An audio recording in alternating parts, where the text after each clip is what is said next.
The U.S. Pentagon UFO unit says it's found off-world vehicles that are not made on this Earth. For decades, disclosure has been one of, if not the most talked about topics in the UFO and alien community. Now it's happening right before our very eyes, and most of us seem to be oblivious to the magnitude of what is actually going on.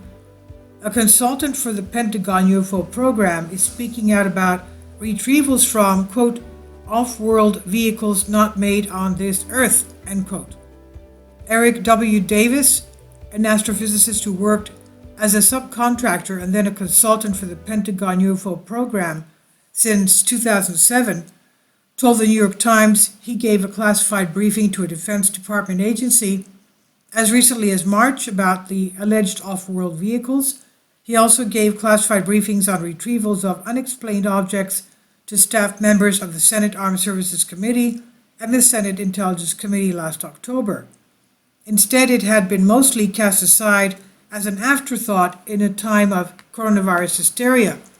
The briefing focused on what Davis called off-world vehicles not made on this Earth. In other words, Davis, who spent years working as a consultant for the Pentagon UFO program and now works as a defense contractor, has officially spilled the beans. Spaceships, aka UFOs, are real, and it's something we have most likely known about for a very long time. Davis said that in some cases he had failed to determine the source of recovered material, leading him to conclude, quote, we couldn't make it ourselves, end quote. The UFO program no longer has to hide in the shadows, he claims. Davis's bombshell, quote, came in the latest UFO report from the New York Times, which has owned the beat for the past several years, according to a report from New York Magazine. In December 2017, the paper reported on the existence of the Advanced Aerospace Threat Identification Program, an effort by the Pentagon to investigate UFOs that was supposedly ended in 2012. Hailed as a historic inflection point in our attitudes regarding UFOs, it implied the same message as the most recent one, that is to say that UFOs are in fact real and they are not from this Earth, as many skeptics have claimed.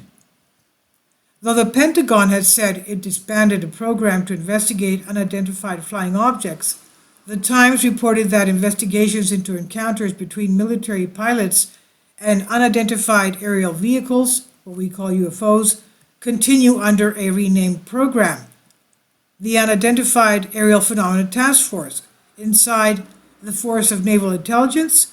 While the program is not classified, it deals with classified matters. A Senate committee report last month said the program was to standardize collection and reporting, quote unquote, on sightings of unexplained aerial vehicles. The program was ordered to report at least some of its findings to the public within 6 months, 180 days, after the passing of the Intelligence Authorization Act. It's now moving up to a whole new era of transparency, according to Louis Elizondo, ex-director of its predecessor program. Elizondo said it no longer has to hide in the shadows. Known as the Unidentified Aerial Phenomenon Task Force, it's now obliged to make further reports public. Will the task force ever present physical proof, though? While the announcement is still being digested by most people, the time is now to buckle up for round two. Further announcements and reports are expected to be released in the coming weeks, months, and years as more and more findings are made public. The big question is whether or not physical evidence will be presented in the form of an actual craft, or perhaps even artifacts or instruments from other worlds, spaceships, and even alien beings themselves. Elizondo, who took over the lead position of the Defense Department's UFO program in 2010, said, among a small group of former government officials and scientists with security clearances who, without presenting physical proof, say they are convinced that objects of undetermined origin have crashed on Earth with materials retrieved for study, end quote. The program was started about a decade ago and budgeted at $22 million, according to the Times. It went by ATIP, AATIP, meaning Advanced Aviation Threat Identification Program.